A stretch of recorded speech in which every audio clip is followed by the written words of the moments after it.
الحمد لله وكفى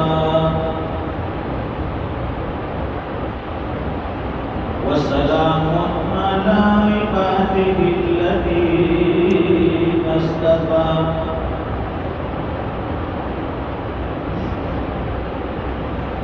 خصوصا على أفضلهم وخاتم النبيين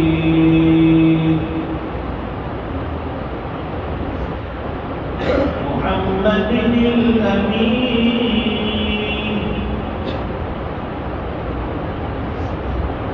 وعلى آله وأصحابه أجمعين.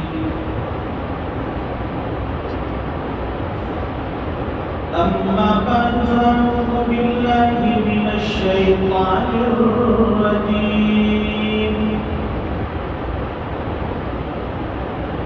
بسم الله الرحمن الرحيم.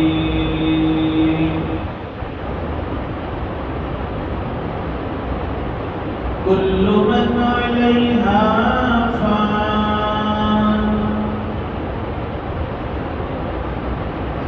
ويبقى وجه ربك ذو الجلال والإكرام. صدق الله العظيم. وقال النبي صلى الله عليه وسلم: نعمتان مغبون فيهما كثير من الناس: الصحة والفراغ. صدق رسوله النبي الأمي الحبيب الكريم. ونحن على ذلك لمن الشاهدين والشاكرين والحمد لله رب العالمين. اللهم صل على سيدنا ومولانا محمد وعلى آل سيدنا محمد وبارك وسلم.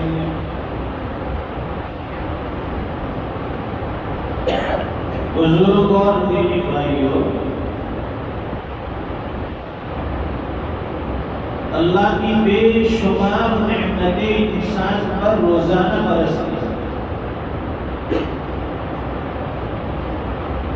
ہم نعمتوں سے گھرے ہوئے ہیں. جب سے آنکھ کھلی ہے اس وقت سے لے کر نعمتوں کا استعمال.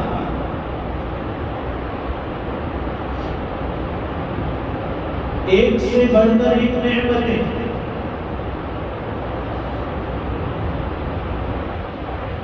کوئی انسان یہ نہیں کہہ سکتا کہ مجھے اللہ نے نعمتیں نہیں عطا فرمائی.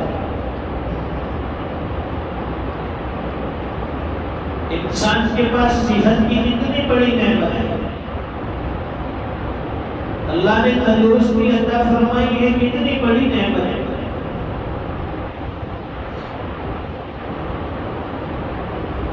ویسے تو بے شمار نعمتیں ہیں، اور پھر ایمان والے کے پاس سب سے بڑی نعمت ایمان کی اصلاح دولت.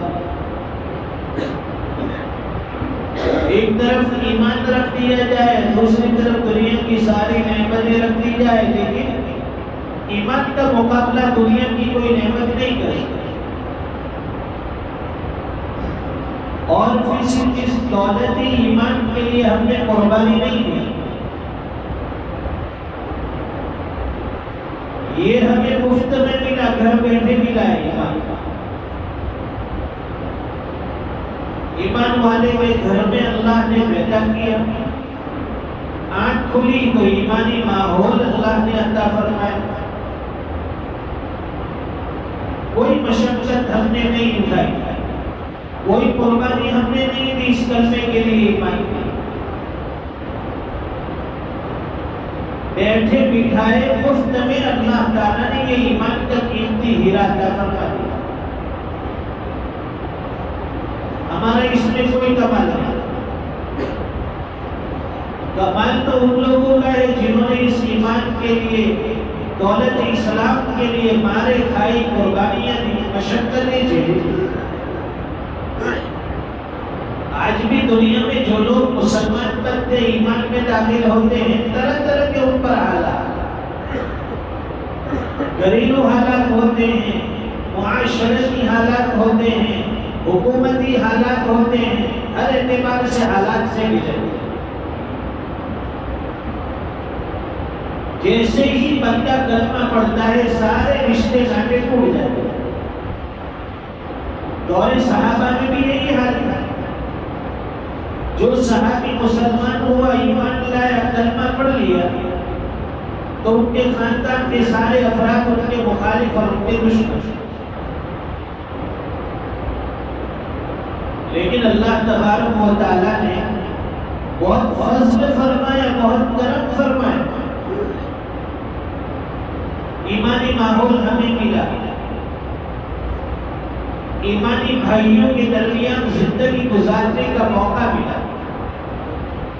ورنہ چلے جائیے دور دراز کے علاقے میں جہاں ہزاروں کی تعداد میں مشکل سے 2-4 مسلم گھرانے ہوتے ہیں،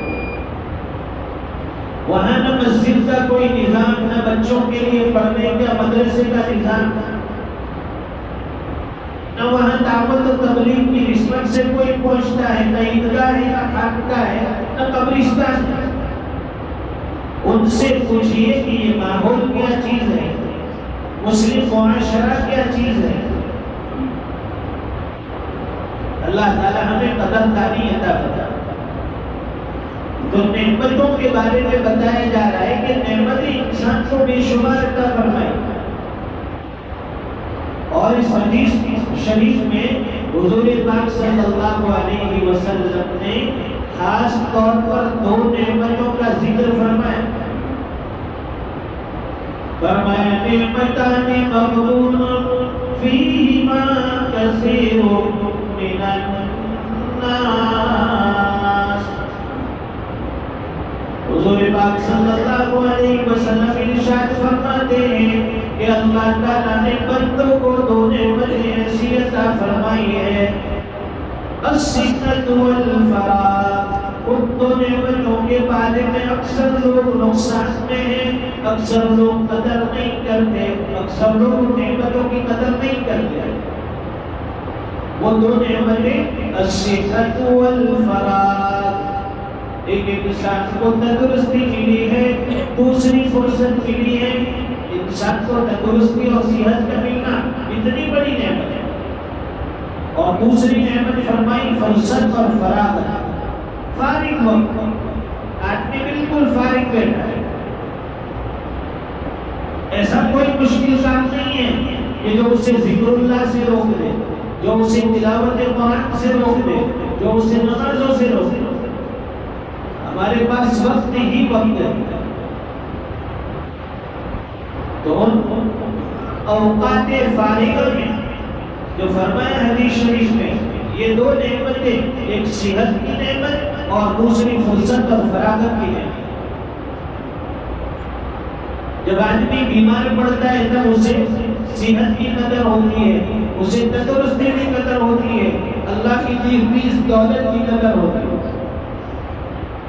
کہ صحت کتنی بڑی نعمت ہے. دولت 40-50 سال کے بعد جب آدمی سجدے کی نعمت سے محروم ہوتا ہے، گھٹنوں میں درد آ گیا، کمر میں درد آ گیا، اب سجدہ کرنا پڑتا ہے، جھکنے میں تکلیف ہے، بیٹھنے میں تکلیف ہے، ماتھا ٹیکنے میں تکلیف ہے.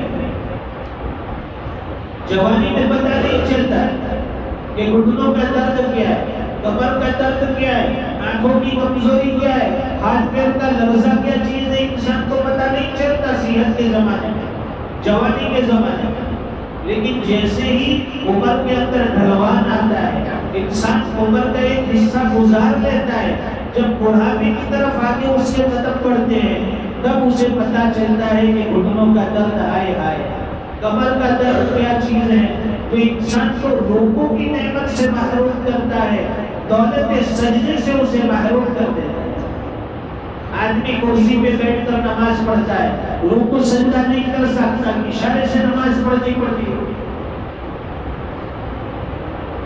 تو یہ دو نعمتیں جس کی انسان قدر نہیں کرتا، اس کی قدر کرنی سیکھے۔ صحت بہت بڑی دولت ہے، نعمت ہے۔ جس بندے کو کوئی بیماری نہیں، اسے روزانہ 2 رکعت اللہ کے سامنے شکرانے کی ادا کرنی چاہیے کہ مجھے کوئی بیماری نہیں، کوئی تکلیف نہیں۔ ورنہ کسی کو شوگر آ گیا، ڈائبٹیز، کسی کو پریشر آ گیا، کسی کو دوسری کوئی بیماری لگ گئی، اب روزانہ گولیاں صبح ہوتے گولی کھاؤ، دوپہر میں گولی کھاؤ، رات میں گولی کھاؤ، یہ گولی والی زندگی آ گئی اسی۔ آدمی قدر نہیں کرتا، بخار ہوتا ہے پتہ نہیں چلتا، جوان آدمی سے پوچھو کہ فلاں آدمی بخار میں مبتلا ہے، تکلیف میں، اسے احساس نہیں ہوگا کیونکہ اسے کبھی بخار نہیں۔ فلاں آدمی شوگر کا مریض ہے، دوسرے سے پوچھو جسے شوگر نہیں، اسے اندازہ نہیں ہے کہ شوگر کیا بیماری ہے۔ جسے پریشر کی بیماری ہو، سامنے والے سے پوچھو، اسے معلوم نہیں کہ اس سے کیا تکلیف ہو رہی ہے۔ آدمی کتنا پریشان رہتا ہے۔ بہت بڑی نعمت ہے صحت کی دولت، اللہ نے جسے عطا فرمائی قدر ماننا چاہیے۔ جب ناقدری کرے کہ انسان سے نعمت چھین لی جاتی ہے، دولت سے محروم ہو جاتا ہے۔ اور فرصت اور فراغت کی دولت اللہ نے دے رکھی ہے، آدمی کبھی ایسا مشغول اور ایسا مصروف ہو جاتا ہے کہ پھر وہ چاہنے کے باوجود عبادت نہیں کر سکتا، چاہنے کے باوجود وہ نیکیاں نہیں کر سکتا۔ بڑھاپا آ گیا، انسان عبادتوں سے محروم ہو جاتا ہے، اس کے ہاتھ پیر ساتھ نہیں دیتے، اس کی باڈی اسے ساتھ نہیں دیتی۔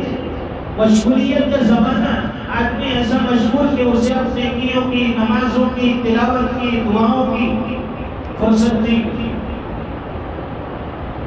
آدمی دنیا کی چاہت میں اتنا آگے بڑھ جاتا ہے، اتنا آگے بڑھ جاتا ہے کہ یہ دونوں نعمتیں، صحت اور فرصت، یہ دونوں نعمتوں کی اسے قدر نہیں ہوتی، اسے پتہ نہیں ہوتا۔ پھر جب بڑھاپا آتا ہے، بیماری آتی ہے، مشغولیت آتی ہے، تب اسے اندازہ ہوتا ہے ہائے ہائے اللہ نے کتنی بڑی نعمتوں میں رکھا تھا، کبھی سر میں درد نہیں ہوا، کبھی بخار، کبھی نزلہ، کبھی زکام نہیں ہوا۔ کیسی جوانی اللہ نے عطا فرمائی تھی، کیسی صحت اسے عطا فرمائی تھی، اس کی قدر نہیں کی۔ اب بڑھاپے میں اس جوانی کی قدر کی۔ اس لیے اللہ والے نے بڑی اچھی بات کی، کسی خاکی پہ مت کر خاک اپنی زندگانی کو، اور جوانی کر فدا اس پر کے جس میں دی جوانی کو۔ آدمی جوانی کی قدر نہیں کرتا، ابھی تو ہم جوان ہیں۔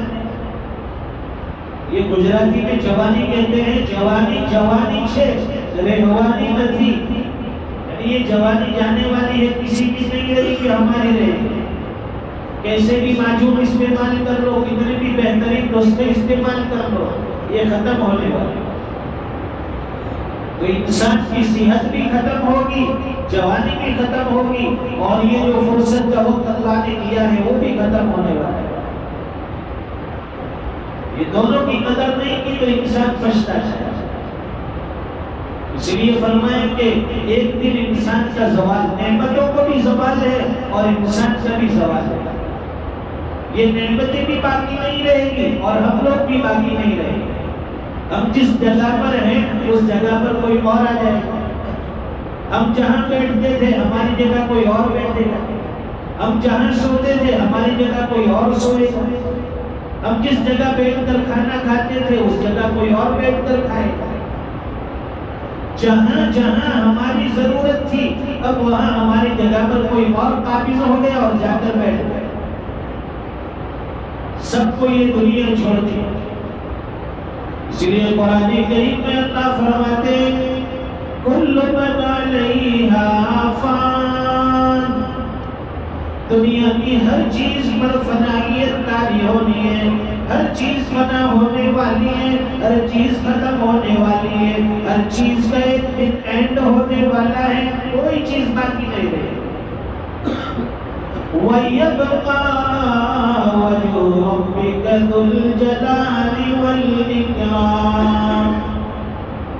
باقی رہنے والی ذات اللہ کی ہے، اللہ کی ذات باقی رہے گی.